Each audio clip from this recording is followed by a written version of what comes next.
কি বলছে? আরে বিক্রি হবে না 26 টাকা করে।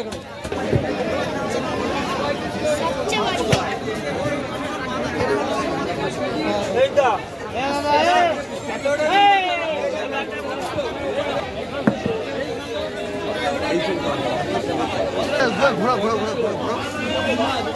হলো আপনার সামুদ্রিক আর মাছ বলি, এখন বর্তমানে ওকে দাদা আরেকবার একটু মাথাটা উঁচু করুন। জোরে চিল্লাম সবাই। এই তো ওকে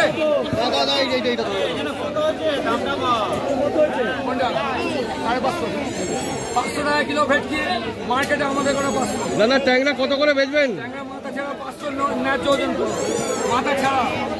এটা কি একদিনেরই মেলা হয়? কত বছর? 1996 থেকে মাধ্যমে এখানে আসছে। কিরকম? এই তো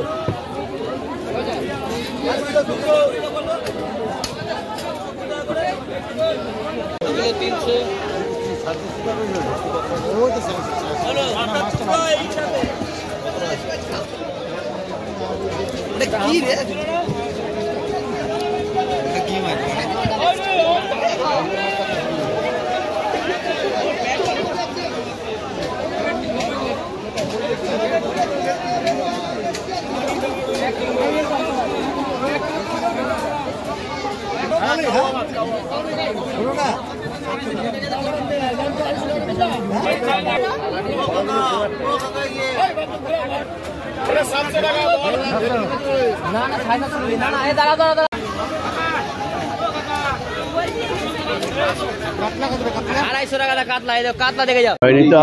জয় গৌর।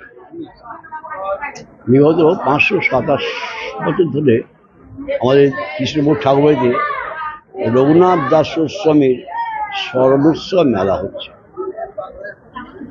স্মরণোৎসব মেলা বলতে রঘুনাথ দাস গোস্বামীর বড় রাজার ছেলে ছিলেন।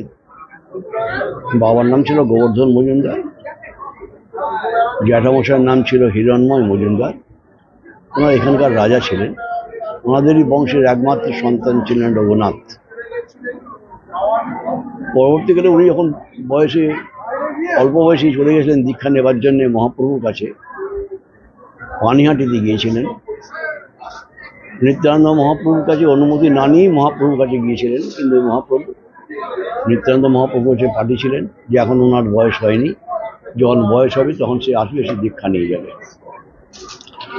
তো অত বড় রাজার ছেলে যখন গেছে তাকে কিছু দণ্ড দেওয়া উচিত। নিত্যানন্দ মহাপ্রভু বলেছিলেন, রঘুনাথ তুই যখন এসেছিস তোকে একটা দণ্ড দেবো, সেই দণ্ডটা তোকে মানতে হবে। বলো প্রভু এটা আমার কৃপা, অশেষ কৃপা আপনাকে। এখানে যত বৈষ্ণব ভক্তগণ আছে প্রত্যেককে চিড়ে দই খাওয়াতে হবে, এবং এখনো পর্যন্ত পানিহাটিতে ওই চিড়ের উৎসব হয়ে আসছে। আর এখানে রঘুনাথ দাস শ্রীপাঠ এই বাড়িতেই জন্মগ্রহণ করেছেন, এখানেই বড় হয়েছেন। আজ থেকে 550 বছর আগেকার ঘটনা। ওনার বাবা জ্যাঠামশাই তখনকার দিনে 12 লক্ষ টাকা রাজস্ব দিতেন দিল্লির দরবারেতে। এই মাসের মেলাটাতে আসছি। তো সেই সময়তে যখন উনি চলে গেছিলেন বাড়ি থেকে বেরিয়ে, যখন উনি এলেন ফিরে, যে দিনকে ফিরে এলেন সেই দিনটা এত অঞ্চলের মানুষ আনন্দে আত্মহারা হয়ে গিয়েছিল। কে কী করবে বুঝতে পারছে না। কেউ পুকুর থেকে, নদী থেকে, নালা থেকে মাছ নিয়ে এসে ঠাকুরবাড়ির পিছনে এদের রান্না করে খাওয়া দাওয়া করেছিল। আসলে এটা হচ্ছে শ্রী রঘুনাথ দাস গোস্বামী স্মরণোৎসব মেলা, কিন্তু যেহেতু ঠাকুরবাড়ির পিছনেতে এই মাছের নিয়ে এরা রান্না খাওয়া করে আনন্দ উপভোগ করেছিল, পরবর্তীকালে এটা মাছের মেলা নামে প্রসিদ্ধ হয়েছে। কিন্তু আজ দীর্ঘদিন ধরে, বহুদিন, যে সমস্ত ইতিহাস আমাদের হুগলি জেলার ইতিহাস লেখক তিনি ছিলেন সুধীর কুমার মিত্র মহাশয়, ওনার থেকে যেগুলো পাওয়া গেছে তার থেকে কিছু কিছু সংগ্রহ করে নিয়ে চলছে। এই ঠাকুরবাড়ি শেষই হয়ে গেছিল। সামনেতেই যে বাড়ি ছিল, দোতলা বাড়ি ছিল রাজবাড়ি, ওখানে রঘুনাথ দাস গোস্বামী নাভি পোঁতা আছে। এখানেই জন্মগ্রহণ। আর এই যে আমি যেখানে বসে আছি, এই ঠাকুরের এই যে বেদি, এই বেদির উপরেতেই রঘুনাথ দাস গোস্বামী সিদ্ধি লাভ করেছিলেন। সেই সময় তো ইলিশ মাছ এবং ইলিশ মাছ যখন ফিরে এসেছিলেন, আসার পরেতে তখন ওনারা যে সমস্ত বৈষ্ণব সম্প্রদায় এসেছিল, যে এই সময়তে যদি তোমার প্রভুর উপরে এতই ভরসা, এতই বিশ্বাস, তো আমরা এই সময়তে আমের টক খেতে চাই। আমের টক, আমের টক কোথা পাওয়া যাবে অসময়তে? তখন তো আর দোপাল আমের ব্যবস্থা ছিল না। এই ঠাকুরবাড়ির সামনে দক্ষিণ দিকে একটা জোড়া আম গাছ ছিল। সেই জোড়া আম গাছে দেখা যাচ্ছে দুটো ডালে দুটো আম চলছে, সে আম হয়েছিল। ইলিশ মাছ কোথা পাওয়া যাবে? সে সময় ইলিশ মাছ শীতকালের দিনে তো অসম্ভব ব্যাপার। বলে প্রভুর ইচ্ছা থাকলে সব হবে। ইলিশ মাছ এখানে পুকুর ছিল, পুকুর থেকে জাল দিয়ে পাশের গ্রাম আলসপ্ত গ্রামে পাত্রপাড়া থেকে জেলেরা এসে মাছ ধরেছিলেন, দুটো জোড়া ইলিশ মাছও পাওয়া গিয়েছিল।